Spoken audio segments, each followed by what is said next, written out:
Welcome to the Federal Society's Practice Group podcast. The following podcast, hosted by the Federal Society's International and National Security Law Practice Group, was recorded on Monday, July 15th, 2019, during a live telephone conference call held exclusively for Federal Society members. Welcome to the Federal Society's telephone conference call.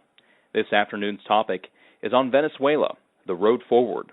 My name is Wesley Hodges, and I'm the Associate Director of Practice Groups at the Federal Society. As always, please note that all expressions of opinion are those of the experts on today's call. Today, we are very fortunate to have with us an all-star cast to discuss the subject, and our moderator today is Ambassador Grover Joseph Reese, who is an attorney, advocate, and former United States ambassador to East Timor. After our speakers give their remarks today, we will have an audience Q&A, so please keep in mind what questions you have for this topic or for one of our speakers in particular. Thank you all very much for sharing with us today. Ambassador Reese, the floor is yours. Thank you so much, Wesley. Of the many festering crises around the world involving dictatorships and failed states and other kinds of problems that other countries have to pay attention to, very few have been as enduring as that of Venezuela. Venezuela has been a problem for a long time, ever since the regime of Hugo Chavez. His successor, Nicolas Maduro, has acted in many respects as a dictator.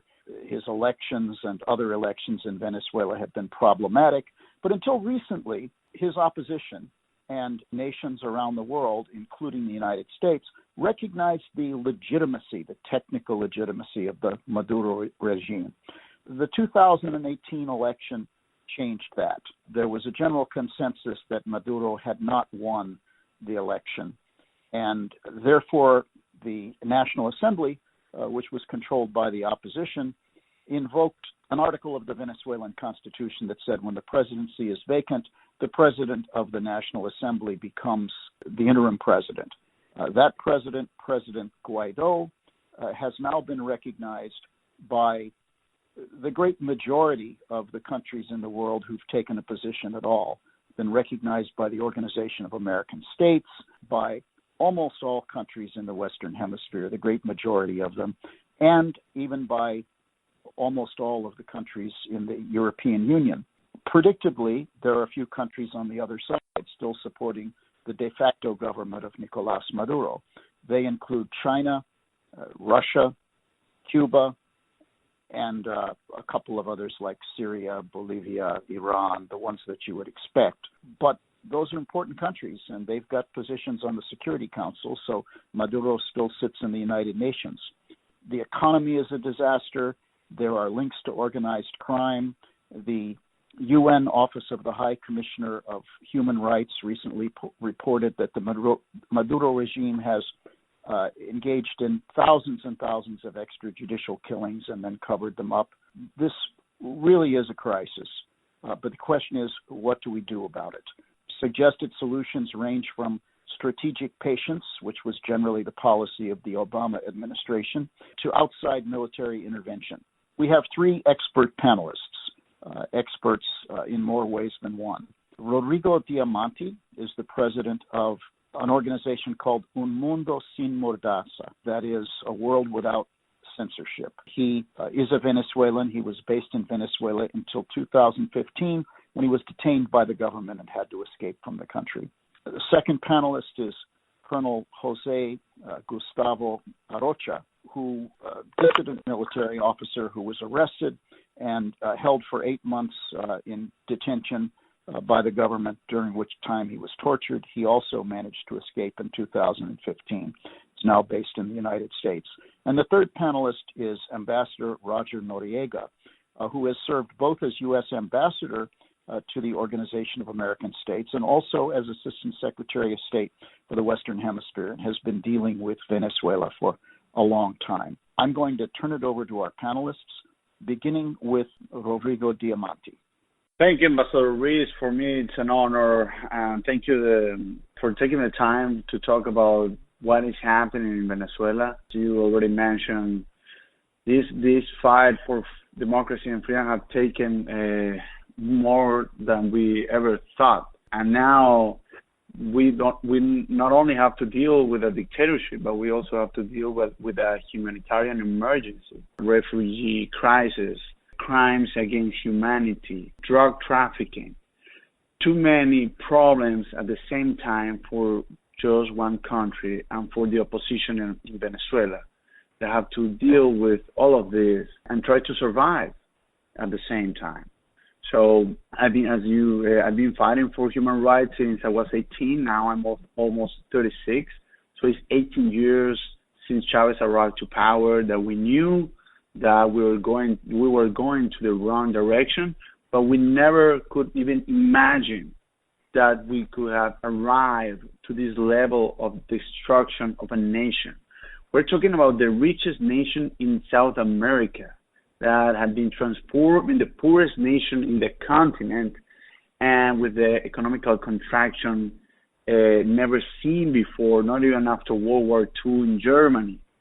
So basically, it's a nation that has been destroyed, where next year we're expecting, right now we have 4 million Venezuelans outside the country that had to escape because of all this crisis, but we're expecting, if we don't find a solution, to have at least 10 million by next year. That's 1/3 of the country's population. So basically, at this point, yes, we have the very important report from Michelle Bachelet, the High Commissioner for Human Rights at the UN, but this report is just a tool to increase the pressure to the nations that we need sanctions, not only from the U.S., they have been very effective against the regime, but also from all the countries of the European Union and all the countries of Latin America, in order to increase the pressure in Venezuela. Also, we need the International Criminal Court to start a formal investigation right away. We don't understand why the prosecutor at the court is not fulfilling the mission of the court and hasn't started investigation against the regime when she has all the proof that crimes against humanity have been committed in Venezuela. And of course, we need to exercise international jurisdiction, try to trial members of the dictatorship in other courts, in other jurisdictions, in other countries, for international crimes being committed by the members of the regime. So at this point, there is a lot to do on diplomatic level that we're still waiting, and that's our position, or at least my position as a human rights activist that needed to escape the country 4 years ago, because I also suffered the persecution, even a kidnap from the regime, and forced me to leave my lovely country. Thank you for that opening statement. We'll have time to ask some questions later to get you to give some more details. I'd like now to ask Colonel Arocha for his thoughts.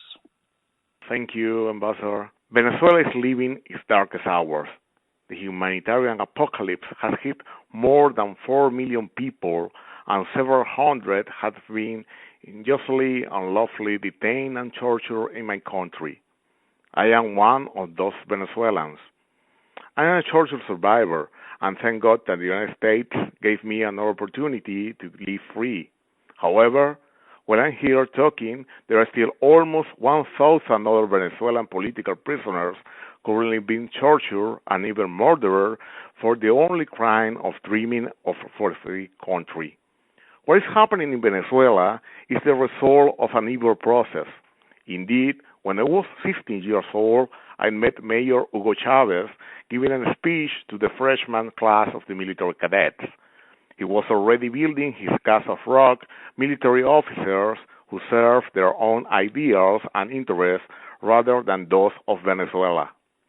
Chavez seduced middle-rank officers to incite a failed coup in 1992, but later rose to power in 1999 and immediately began to corrupt the Venezuelan army through increasingly placing undeserved loyalist officers in high-ranking positions of leadership across state companies and non-security-related state ministries.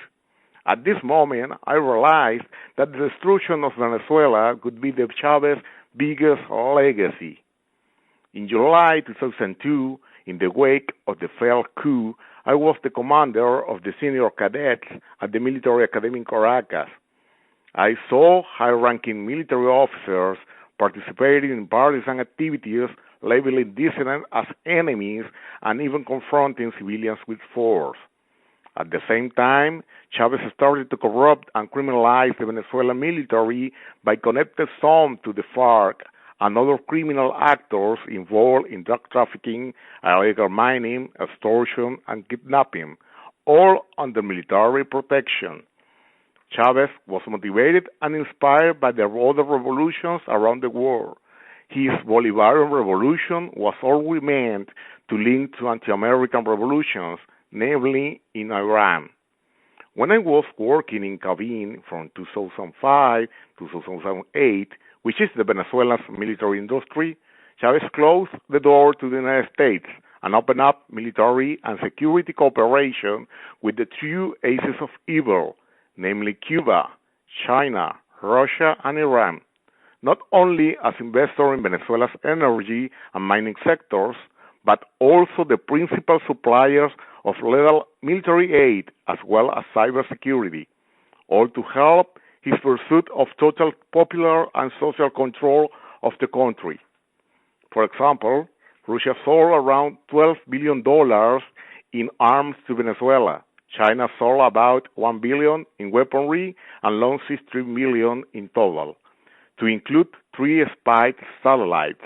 Iran engaged in covert military projects dealing with drones and chemical plants. Russia, China, and Iran support the asymmetric strategic in Venezuela and have done so for a long time. In fact, for the last 15 years, these countries have engaged in high-level military intelligence, communications, and security cooperation with Venezuela. In 2009, my military career came to an end because of persecutions. But when Chavez died in 2013 and Maduro took power, it only got worse for the Venezuelans. Under Maduro, Venezuelan military officers loyal to Chavismo forced closer alliance with the terrorist factions such as Hezbollah and ELN, and criminal structure emerged such as the Cartel of the Sun.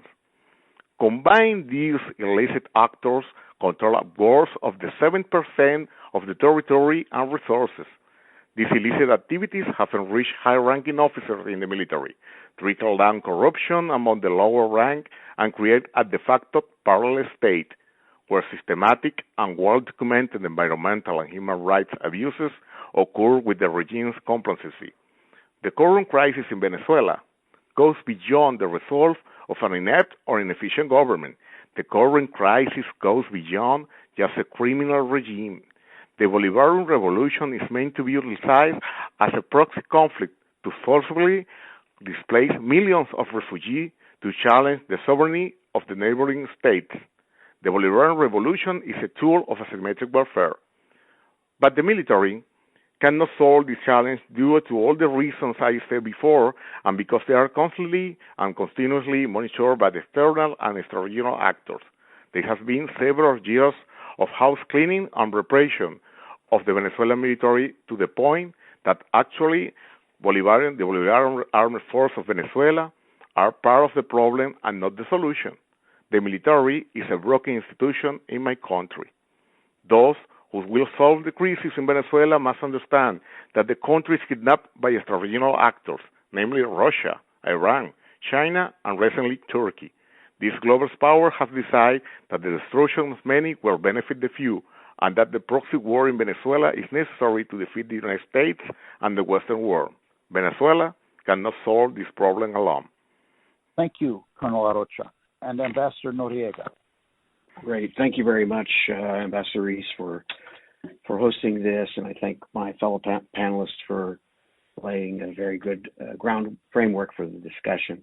Let me say at the outset that what we're seeing, not only in Venezuela but in neighboring Colombia, is actually a product of malign neglect on the part of the Obama administration, which, because it prioritized a process of opening up to the Castro regime through unilateral concessions, set aside what was happening in Venezuela and stood by while the Chavez and the Maduro regime were consolidating themselves, and actually, in the case of Colombia, stood by as a peace process was advanced that resulted in an explosion of coca that threatens the United States.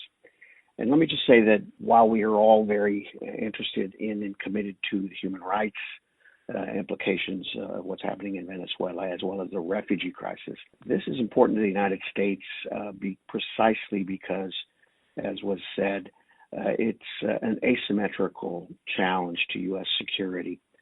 This is a narco regime. It's not just another typical tropical dictator.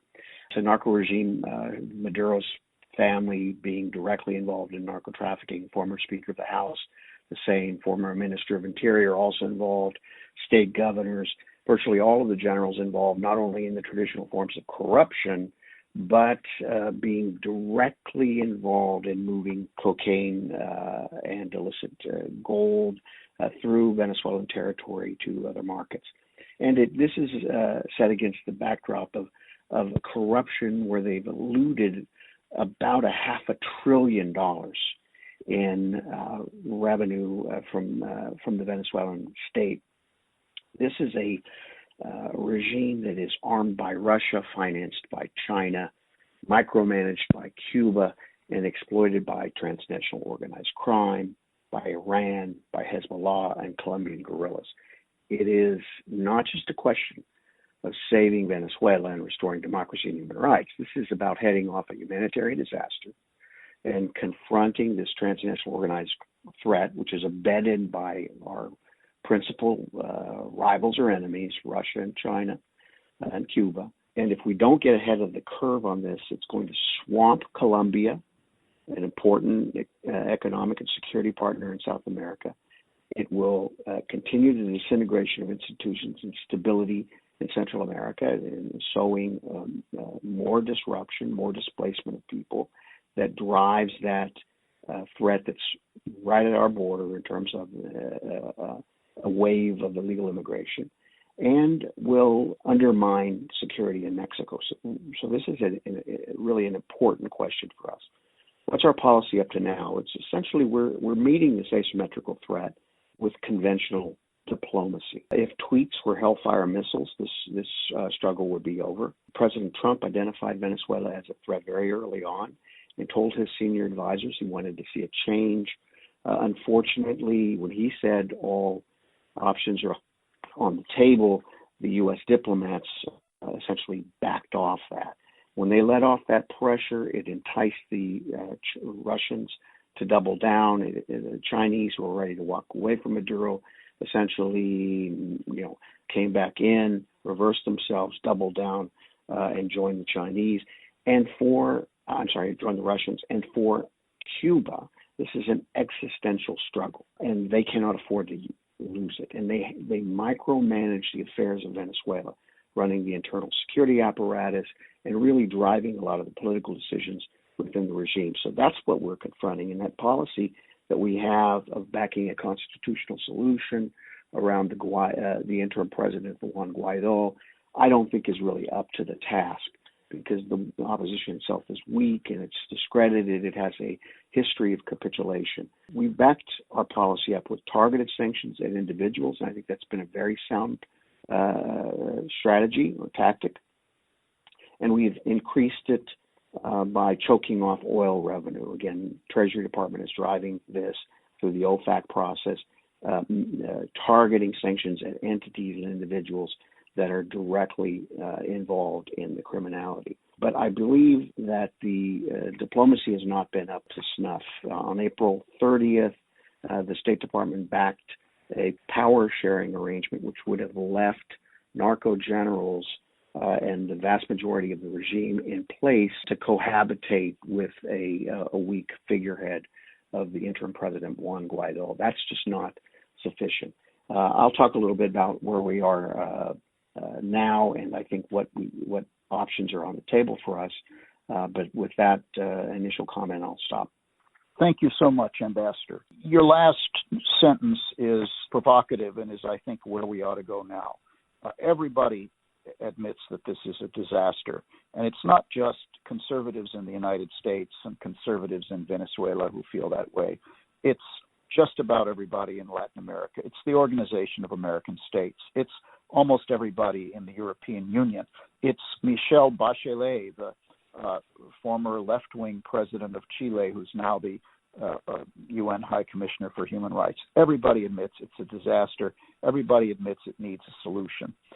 The problem is that the solution that many Venezuelans are suggesting, which is to invoke Article 187 of their Constitution, which says that the National Assembly can invite in foreign military forces, is exactly the thing that President Trump has said he's not going to do anywhere. And indeed, he may be right about that. Do we really want a war in Venezuela where superficially it's gringos, norteamericanos against everybody else?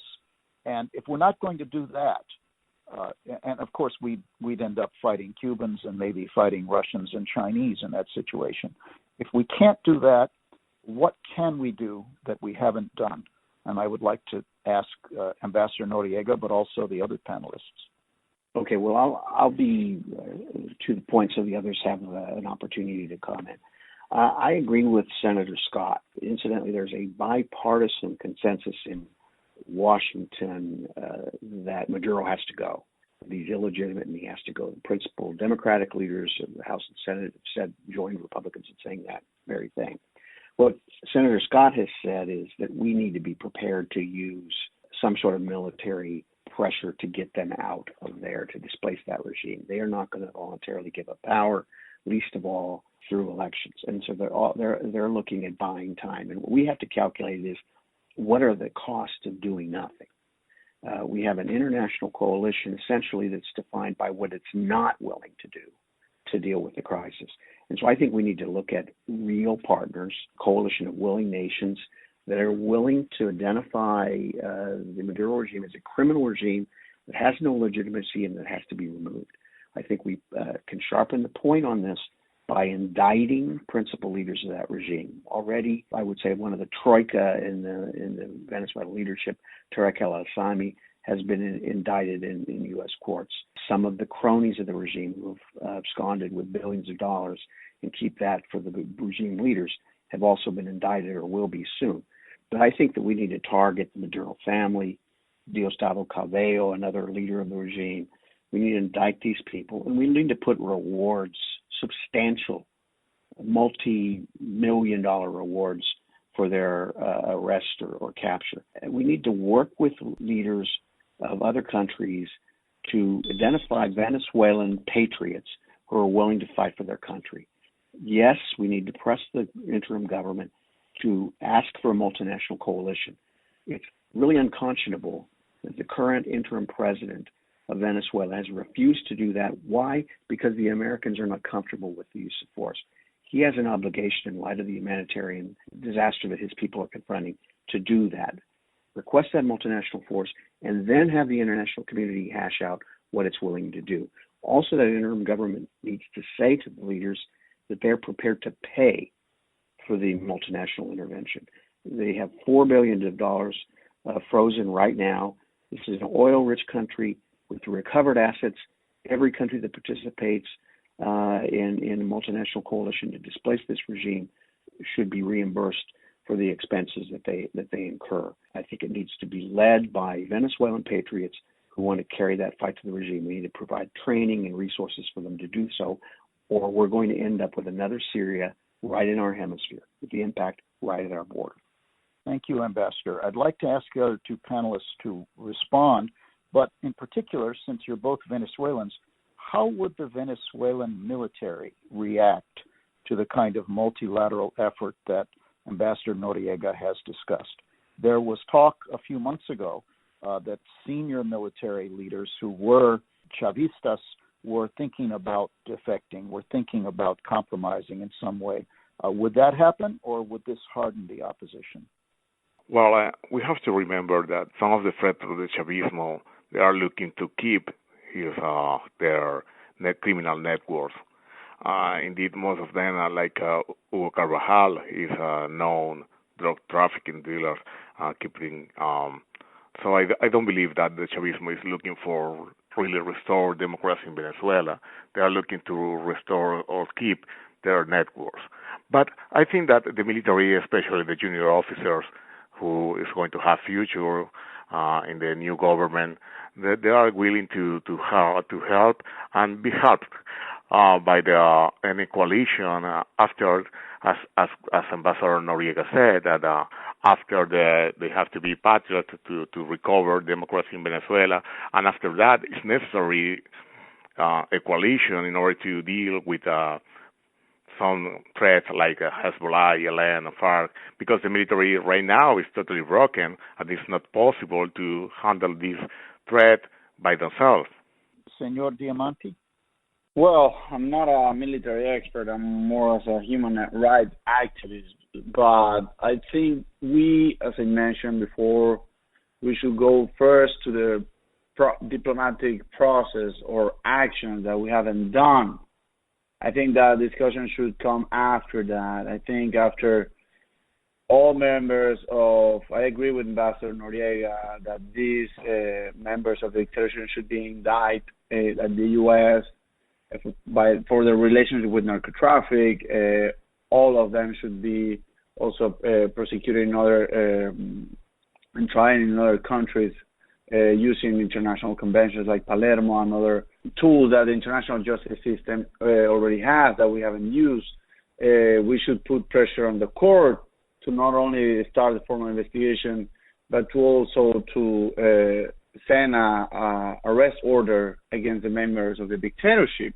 And after that, we can find a way how to resolve this. I think I agree with Arocha and Ambassador Noriega that this is a criminal organization. I think even the title of dictatorship is too big for the members of the regime of Venezuela. I think they are just a criminal organization who has kidnapped Venezuela. But at this point, before we arrive to any type of military coalition, or we should think where are the sanctions in Latin America for the member of the regime? Where are the sanctions in Europe? I think that will increase the tension inside the member of the regime to understand that they need to step down and allow President Guaido to call for election and recover democracy. I know that criminal organization, maybe this type of action is not enough, but I think that we need to do that first step before we thinking further actions. I have one other question before we turn to the audience.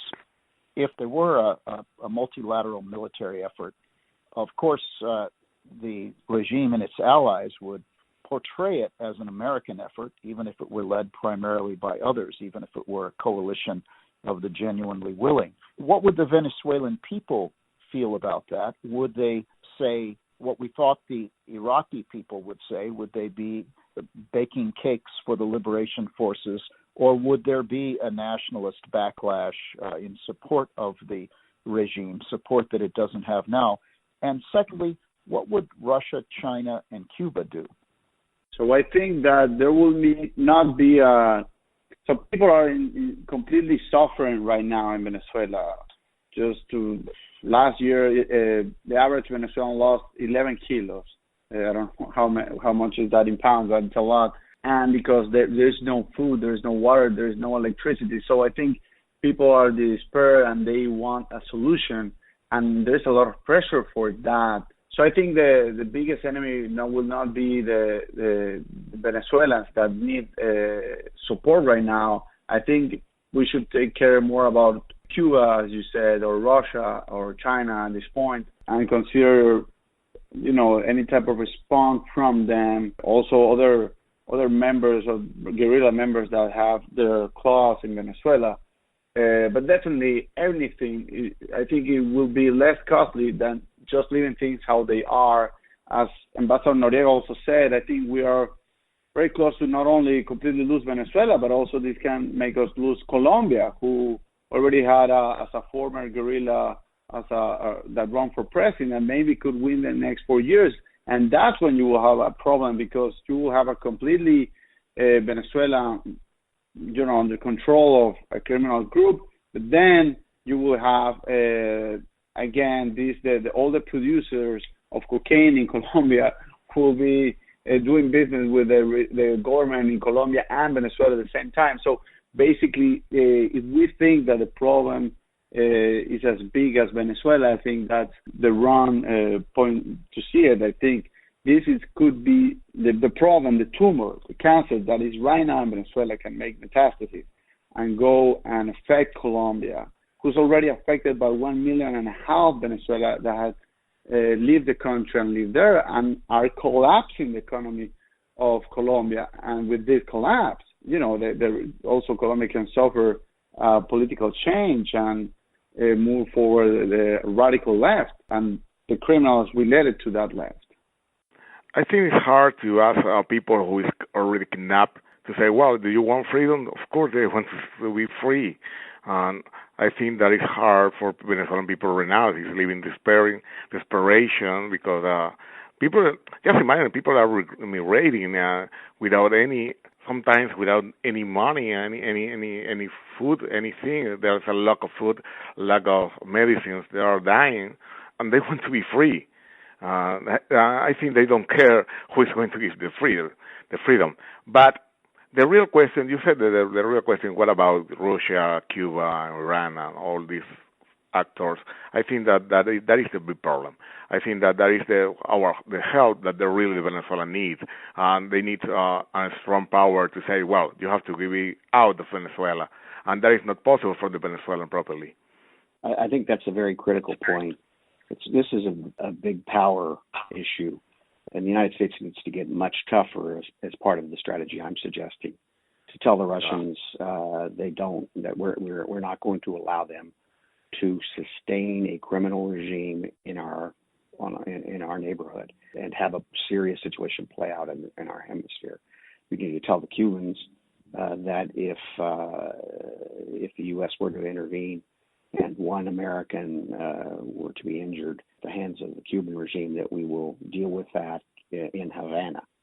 I think essentially what I'm talking about is a Noriega type response, no pun intended. That is to say, what we did in Panama. But I hasten to say I'm not minimizing the challenge. This is you have serious security problems there. You have narco guerrillas that are well trained, that have nothing to lose. You have militias that are well armed. You have groups called colectivos, which are pro-regime gangs that are expert in sowing mayhem. And so that's why I think the United States would go in with other countries, deal with the conventional military challenge, which I think would be rather weak. We're talking about a military that's been decimated by its own corruption and soldiers who can't walk a mile because they don't have more than one meal a day. Decimated units. You deal with those in a conventional way, and then you introduce the DEA with backed up by arrest groups that go in and arrest kingpins, because that's what we're talking about here. This is not a military per se. This is a criminal organization. You go in that way, but the bulk of that force should be a multinational force. Get some sort of a mandate from the United Nations or from the Organization of American States to maintain forces there as a police action, essentially and immediately reactivate the economy, get the oil revenue flowing, so this can be a sustainable effort. But the tough, heavy lifting of dealing with the criminals in the country who are occupying that country should be done by Venezuelans. But they have to have our support. Thank you. At this point, I'd like to ask the technical folks if there are callers on the line who'd like to ask questions.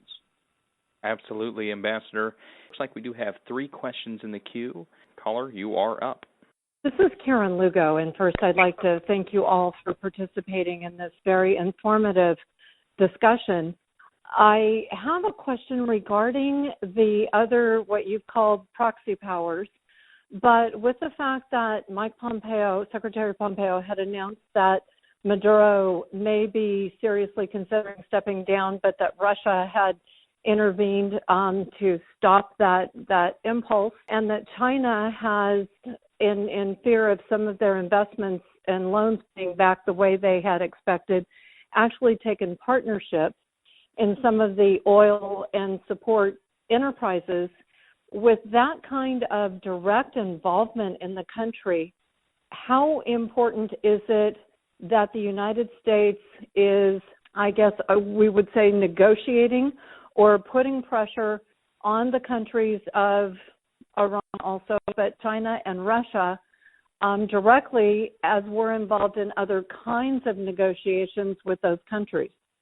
Let me just say, I think that first off, you need to have a credible team, and we need a new team leading the Venezuela policy who will deliver more credible messages to the Russians about where we're headed on our policy and have them make the judgments they need to make. But I don't think for a moment that the Russians want to go to war with the United States over Nicolas Maduro. I think they wanted to collect maybe $10 billion, maybe more, of their investment and make sure that that investment is safe. A successor government could make it very clear that people willing to do business in a transparent way or have made investments in Venezuela will recover those investments. That is certainly a message that the Chinese want to hear, and they understand that it's more likely they'll get back the money that they're owed from a new government in Venezuela or a new private sector run petroleum sector than they would get from the corrupt and incompetent regime of Maduro. I will say on the point about whether Maduro was ready to leave, that was in the context of an April 30 plot, which I believe that the Russians knew about 2 weeks earlier, before the April 30 date when it was supposed to come to fruition. The reason I think that they knew that is that I knew it. I heard about that plotting, and if I know it, the Russians knew it. And so what happened was that the opposition folks who were suckered in by the corrupt regime bagmen who helped put that plot together were essentially fooled. And I think that I have no doubt that somebody told Secretary Pompeo we were just that close to getting rid of Maduro, but I don't think it was ever the case. And it indicates really that you have a team that does not understand the complexity of the challenge in Venezuela, and we need a new leadership to deliver a message about a new policy.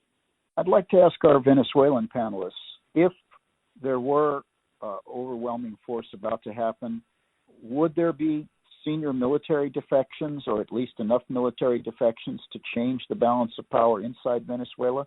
And is there any possibility Maduro would go peacefully?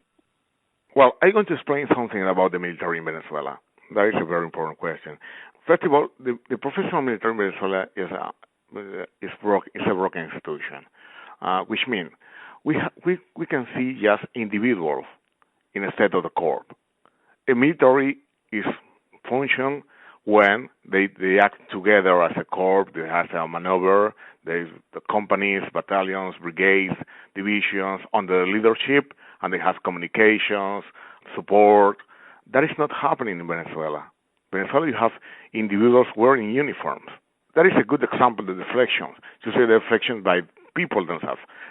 Which means that, well, there's a captain or mayor, but there is not companies, there is not battalions, and there is just one guy, two guys, or several guys, but they're as an individuals. And that is not important in the military that you act like a Rambo. That is not important. The most important thing is you act as a corps, and that is not possible right now in Venezuela. That's why you see that the deflections, and there is not, Christopher, okay, but nothing happened because he's one of a group. That is not the group. Next caller, you are up. Thank you. My question is, what NGOs or charitable organizations or human rights organizations would you say are truly helping Venezuelans right now, and what can the average citizen do to pressure Maduro and help Venezuelans? I suppose Rodrigo would say Un Mundo Sin Mordaza is helping. Yeah, that's the most important one. No, I think We have been working with, lately, at least this year, Amnesty International have been helping us to increase pressure to the ICC, to the International Court. I think at this point, the most important one is the OAS. If you tell me, we should support one institution that is doing everything to help Venezuela, is the OAS, the Organization of American States, conducted by Secretary General Luis Almagro, who have been the first person in a position of power since 2016 to talk about and explain what is happening. They have a group to work about and help refugees outside Venezuela. He's also conducting investigation about what Cuba is doing in Venezuela in order to increase the pressure against Cuba. They also conduct investigation about crimes against humanity to reduce impunity and corruption. And so basically they're doing all the political level, international level, all the pressure to put all the countries in the direction to help Venezuela. Because as we all said, you have to be a multilateral solution. But I think that the biggest coordinator of this multilateral solution, of course, with the support of the U.S., Canada, and other important countries, had been the OAS and the Secretary General Luis Almagro. Then you have Human Rights Watch that also have done a wonderful job supporting us. But then again, the best help to support Venezuela at this point is to really help us to end this problem. Like any humanitarian help, it's important, but the best humanitarian aid that we can have is just ending the Maduro regime. And I think the OAS is the best institution at this point who have been helping us with that.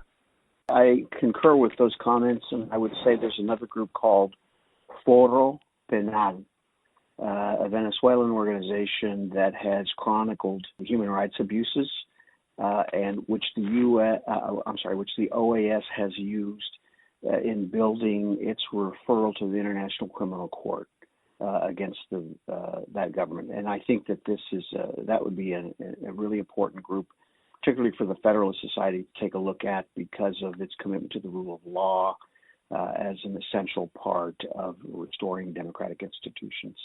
And I'm sorry, Ambassador, the first word is photo, and what's after that? Penal, P-E-N-A-L. Penal, okay, great. Yeah, I agree. I agree too. Okay, the next question from the audience.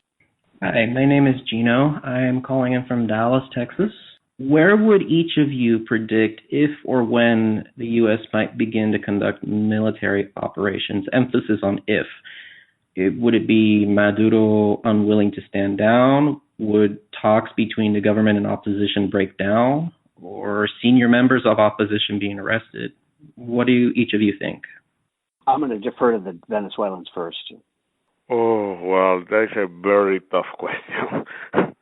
I don't know. According to my opinion, there is an asymmetrical war that's going to be, it's going to take time for me because although people believe that the regime is weak, sure, but isn't weak enough in order to say that, well, it's going to be broken tomorrow, or even they are wasting time with the dialogue and the negotiation. As always, they are surviving day by day, and there is still more fear in the population. I don't know. It's hard to say that when it's going to finish. I would like to say tomorrow, but I don't think so that it's going to be in the coming days and maybe months.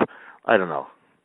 Yes, so let me jump in. I didn't mean to throw the hot potato to you, but I think that the conditions that you mentioned would be potentially contributing factors, breakdown of the so-called dialogue, but certainly a massive crackdown, use of violence against people, or some kind of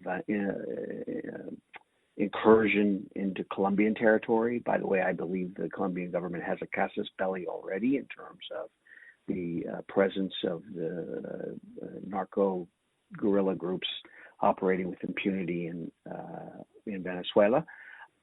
Certainly that kind of a conventional threat against an American ally could induce a response. But I think it's a dangerous situation precisely because the regime I don't think will take that bait. I don't think the regime will do those things that would provoke that sort of justifiable response.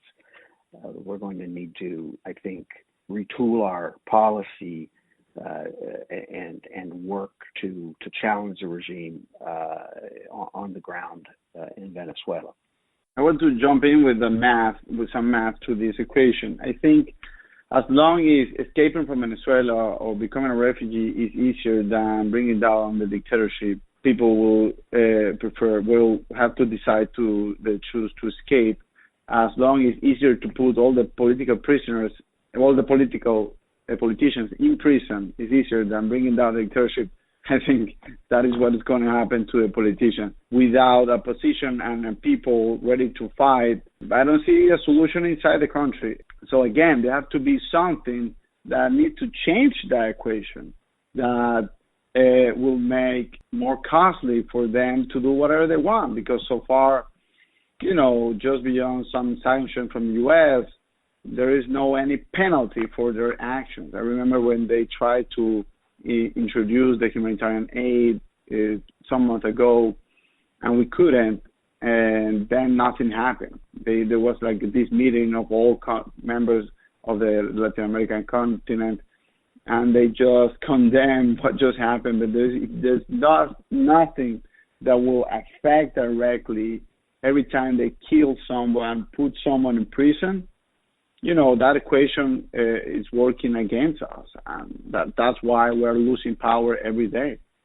If I can suggest a possible trigger that didn't happen, I was personally shocked by the UN High Commissioner for Human Rights report that said that there had been several thousand extrajudicial killings, that the government forces would go in and they'd fire machine gun bullets against a wall to make it look as though the victims had resisted, and then they would simply engage in mass slaughter of people who had not themselves committed violence.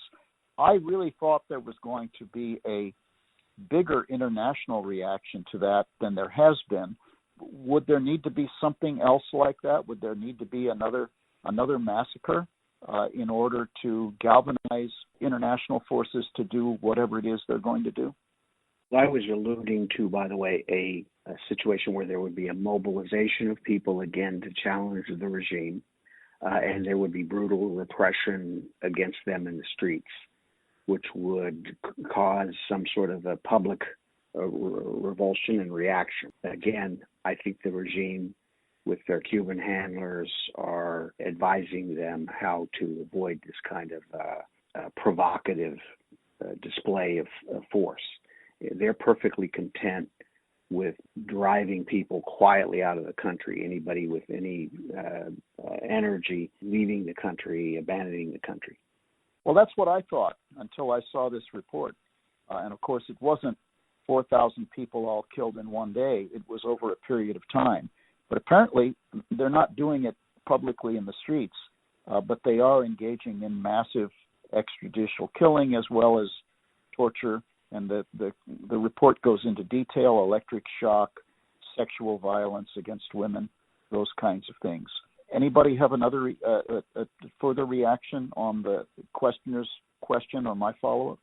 Well, I believe that the report was surprising, but again, what is also surprising, there is no response from the international community after something like that. So basically, it's like there is something that is not working in the system, and it looks like only a strong image where will help to explain that we need to act. So basically, it's like the international community is waiting for another disaster, another massacre, in order to maybe do something more. But the people are dying every day because of the scarcity of food. This doesn't go too well into the media because it's something that happen very slowly. So basically, yeah, I'm worried about the pace of the international community. But again, I'm even more worried that we are talking about, military actions when we haven't seen other type of action that even are easier for the continent and not being done. So, I even see far away any type of those actions that that are stronger, when the easy ones haven't been applied to Venezuela at this point. So yes, maybe we just need to wait for more pressure. Maybe countries are waiting that their borders will collapse, like in Brazil, Colombia, and Peru, in order to raise their voice to the level that they understand that they need to do something more and really stop what is happening. I was surprised that this week the Pope, they haven't spoken too much of Venezuela. Even the Pope have just said that the tragedy in Venezuela must end, that we need to find a solution. For the first time that he publicly make this statement that we need to resolve the crisis in Venezuela, that this crisis can't continue like this. And this is very important, a message to the Catholic world, and I hope this will have the consequence, at some point in political actors. But again, we have been doing everything possible we can do as human rights activists. And I don't know, next week I will be in Brussels advocating and talking with the European Union and the European Parliament about doing something against the regime right now. But I don't have too many high hopes that we will see a quick response for Venezuela. We're running out of time. I would like to give, if we can, Colonel Ochoa and Ambassador Noriega each 1 minute to summarize or to add any final thoughts. Well, I think that the problem is not just from the Venezuelans only. There is a regional problem, and there is not only to the Maduro regime out, but there is the main goal, I think, is to stop the Bolivarian revolution to spread all the region. Ambassador Noriega. Yes, one of the panelists referred to a man named Hugo Carvajal, who is a general of the Venezuelan military deeply involved in narco trafficking. Another mentioned Christopher Figuera, another general deeply involved in human rights abuses. These people are being presented by our State Department as evidence that there is room for bringing about change in Venezuela.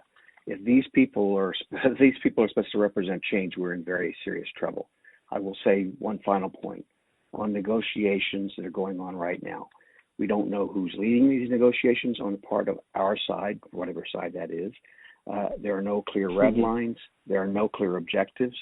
And I'm afraid that it'll produce some sort of an agreement for another round of phony elections, which the regime will use to consolidate power, to bleed off international pressure, and get sanctions lifted. That right now is the looming problem. Thank you so much, Ambassador, and thanks to our other panelists. I think that's all the time we have. Well, Ambassador and all of our panelists, thank you so much from the Federal Society as well. On behalf of the Federal Society, I'd like to thank each of you for the benefit of your valuable time and expertise today. We welcome all listener feedback by email at info@fedsoc.org. Thank you all for joining. This call is now adjourned. Thank you for listening. We hope you enjoyed this practice group podcast. For materials related to this podcast and other Federalist Society multimedia, please visit the Federalist Society's website at fedsoc.org/multimedia.